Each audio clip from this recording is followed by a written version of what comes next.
Somaliland Somaliland Somaliland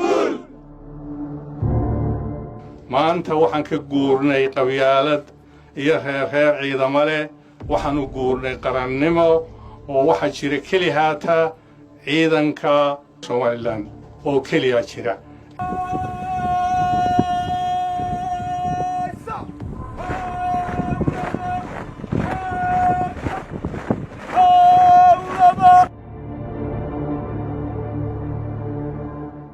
haddii waxaan ku odhan karaa beershay aan ilaahay berigiina laga soo gaari lahayn maanta rag fara badan oo noolaaga jooga ayaan la arkay oo dhiman lahaayoo dee waayo waa taqaanaayoo qof shacab oo qorisid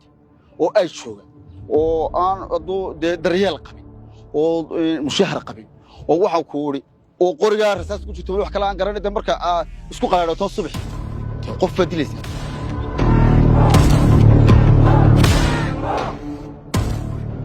askarigu askariga kaluu la tartamaya kow hurintani hurinta labaad way la tartamaysaa ururka koowaad ururka labaad buu la tartamaya dugsigani dugsiga kaluu la tartamaya dalku dalka kaluu la tartamaya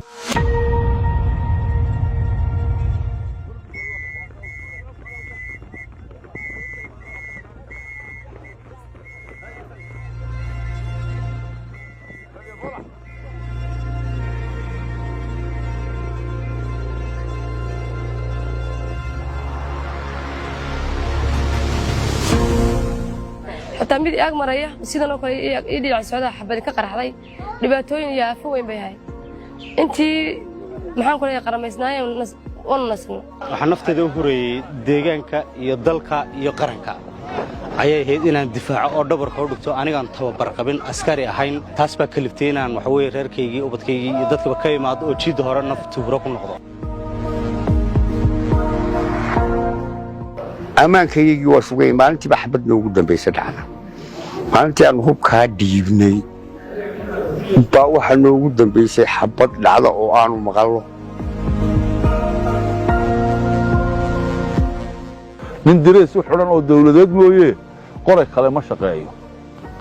anigu iminka bastooladeeda waa xidhan jira aniga kula hadlaya hadda miiskayaan kaga imi ulama soo baxo magaalada